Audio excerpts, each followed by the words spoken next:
جو روس کے لیے کارگو سروس یا فریٹ ٹرین کا آغاز ہونا تھا 22 جون کو اس ٹرین نے جانا تھا پاکستان لاہور سے. ہمارا جو تفتان بارڈر ہے وہ بند تھا. اس ٹرین کے جو ٹوٹل جو اس سے ممالک جہاں سے گزرنا تھا، ایران سے اس نے جانا تھا، ترکمانستان، قزاقستان، اور پھر اس نے روس میں داخل ہونا تھا، اور اوسٹراخان جو اس کا مغربی روس کے اندر اس کا آخری ڈیسٹینیشن تھا. لیکن اسرائیل کے اٹیک کے بعد سے ہم نے اپنا جو تفتان بارڈر تھا وہ بند کیا ہوا تھا، اور اس کے بارے میں اب جو ہماری پاکستان کی ریلویز ہے اس کا یہ کہنا ہے کہ ہمیں خود نہیں معلوم دوبارہ کب جائے گی. مطلب کہہ لینا وہی میں نے کہا ایک اچھی ہوپ تھی، ایک اچھی امید تھی کنیکٹیوٹی کے حوالے سے.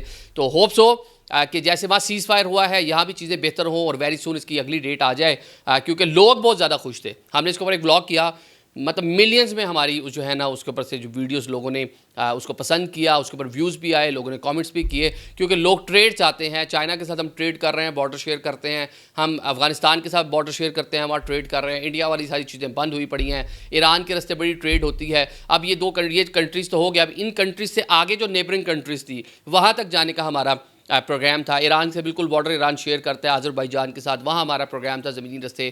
ترکی کے ساتھ بارڈر شیئر کرتا ہے، وہاں زمینی رستے سے چیزیں چلتی بھی ہیں آلریڈی.